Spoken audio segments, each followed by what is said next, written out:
đây nha. Đây là tôi bỏ đá vào đây, tôi gùi lỗ thoát nước này. Đá vào đây.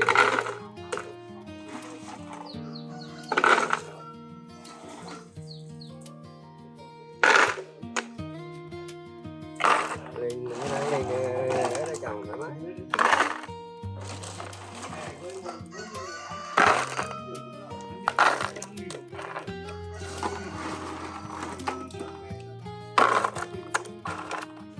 Đây tôi bỏ đá xong rồi nha.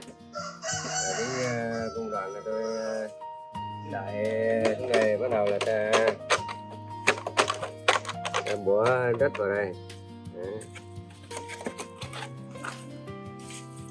Bỏ đất xong cái là ta bỏ này ra, bỏ nước xong rồi bỏ đất.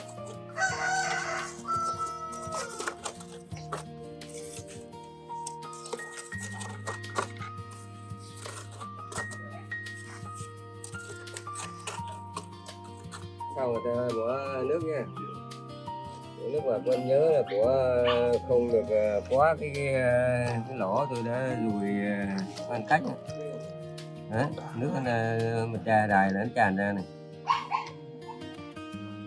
Đó, nước đài là nó tràn ra nha. Còn nhớ là không được đổ đài nha. Đổ vừa vừa đấy nha.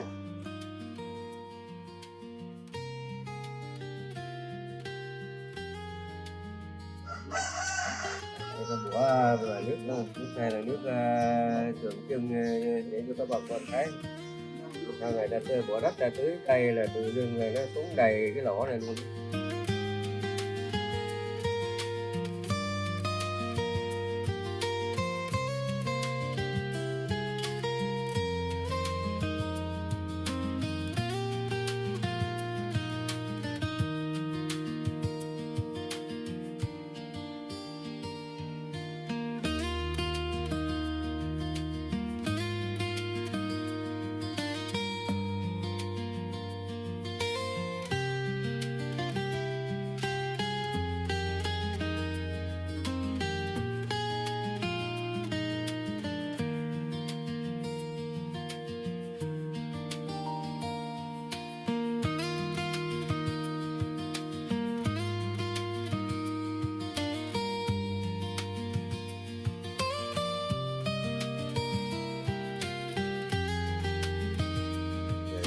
Vải ra này.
Đây là của hạt lúa ta sát ta lấy gạo đan này.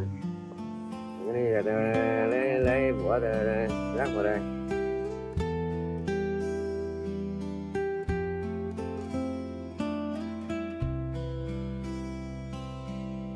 Đất xong rồi ta tưới nha. Tưới cho nó phải bung cái hột lên.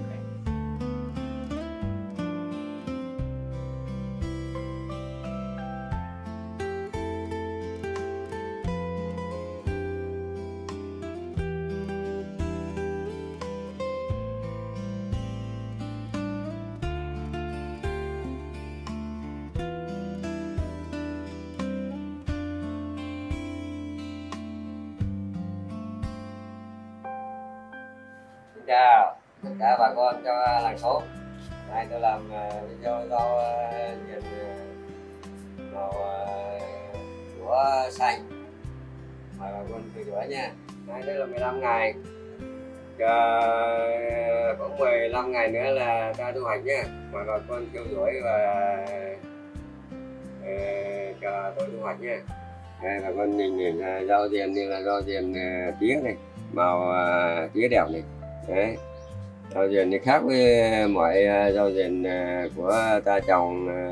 Cái này là trồng dễ trồng mà năng suất cao hơn này.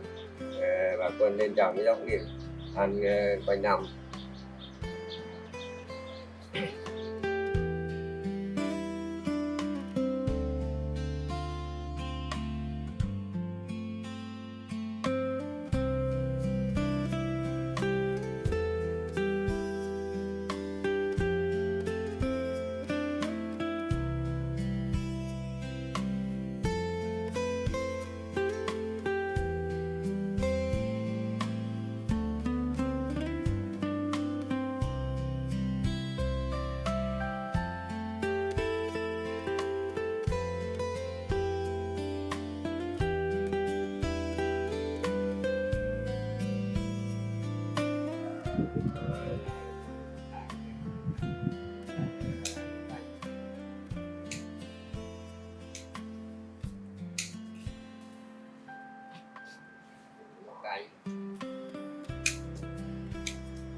Ta cắt rồi ta để lại mấy cái nhánh này nó ra tiếp.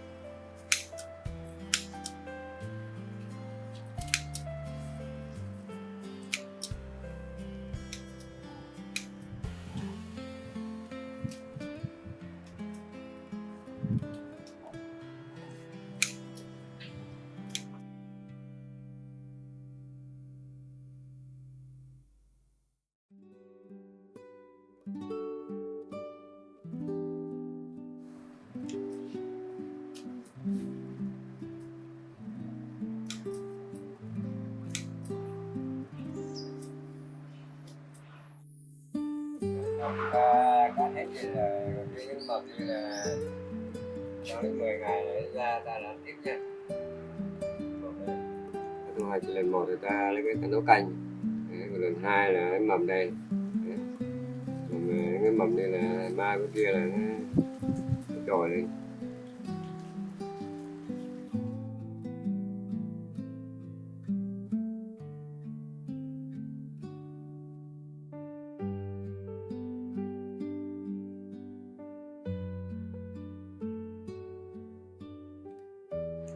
Ta thu hoạch lần 1 rồi, giờ ta với nhau một tuần ta thu hoạch lần 2 này. Bà con cô bác phải nấu canh luộc nhé.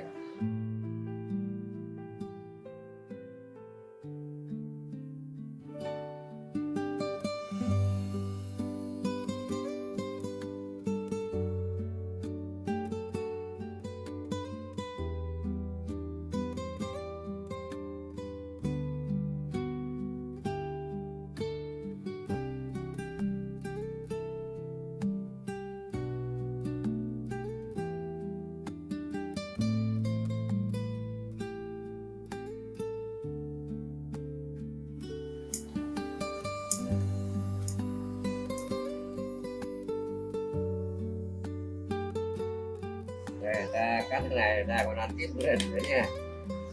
Lúc mà ăn tiếp tôi cây thôi.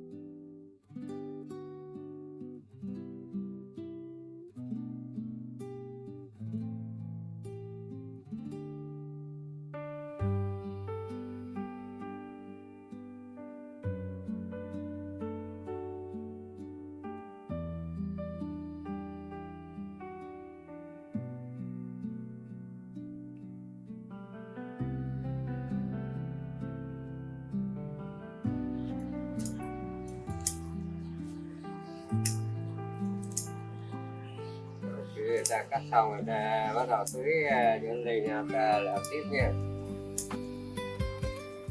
Để bà con ăn hết mùa thôi nha. Cắt xong ta lại tưới xong ta lại tiếp tục ăn. Trong vòng 5 đến 7 ngày ra 2 đến 3 hết năm luôn.